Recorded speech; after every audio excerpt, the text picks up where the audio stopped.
3-0 loss today, Kris, but much better performance.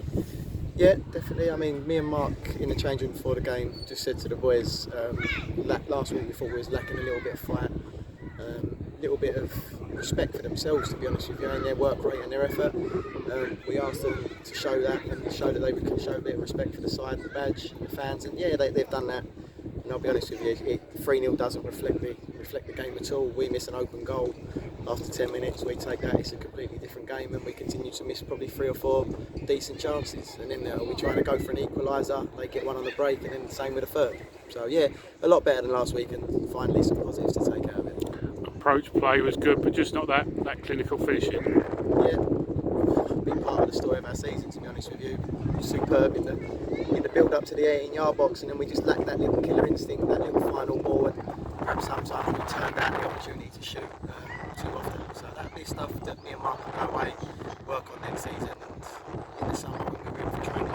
Still got sort of 4 or 5 games at the end of the season, which is a case now of trying the players and positions and just seeing what works for next season. Yeah, that's what it was today. A couple of different personnel, a couple of personnel in different positions. We tried to heave a left back today, and he's funny enough got man of the match. And I said to T, even when I played with him for the last 2 seasons, that's the best game I've ever seen him play. He was superb.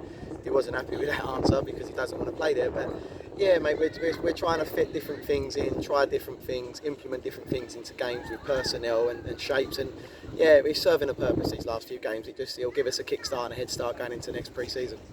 You were saying to me last week you find it difficult sort of towards the end of the season when there's nothing to play for, not so much to get motivated for, but for that, I suppose it's what we would call the jeopardy, isn't it? Yeah, I mean, I apologise to the boys before the game today because last week after Sawbridgeworth, after the game I just went in and went to see you on Monday, didn't even speak to them. It was really difficult winning with the result and the performance. And I apologise to them because I was struggling to get up for games and because I thought they didn't mean anything, but they do. You're playing for something the whole time. They're playing for their shirts. Well, not playing, but I'm doing it for the club.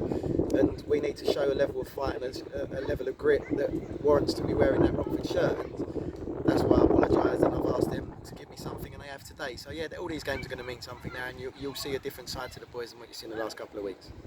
And although sort of the run-in sort of over the last few weeks hasn't been particularly great, and I know it's too early to reflect on the whole season, but overall, you know, we're not talking a disaster. It's unusual for Romford not to be in a relegation battle. Yeah, I mean, from the start of the season, I remember sitting down with you and Colin in that Costa Coffee. It still sounds in my head that we didn't even have a player. They had all gone. And the work started there, and to me, Christmas only 5 points from playoffs, I'd have been round. Unfortunately, it's a great game for them, which is obviously the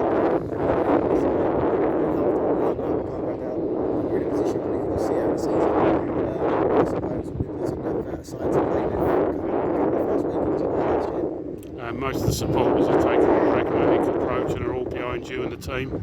Yeah, I posted a picture just of us winning the Vase last year, and I don't know if people thought that was kind of a cryptic clue to that I wasn't happy. I wasn't going to be there with fans, and I was that all listen, the fans are superb, and that's part of the parcel of our life. It's not for a couple of years ago because that is what the club's built on. It is them supporters, and I'll be honest with you, I'm looking forward to the AGM meeting to sit down and thank them all. It's something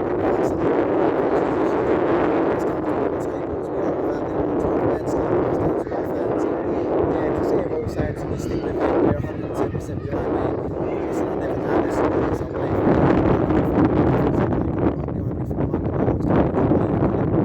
Brilliant, Kris, thanks very much.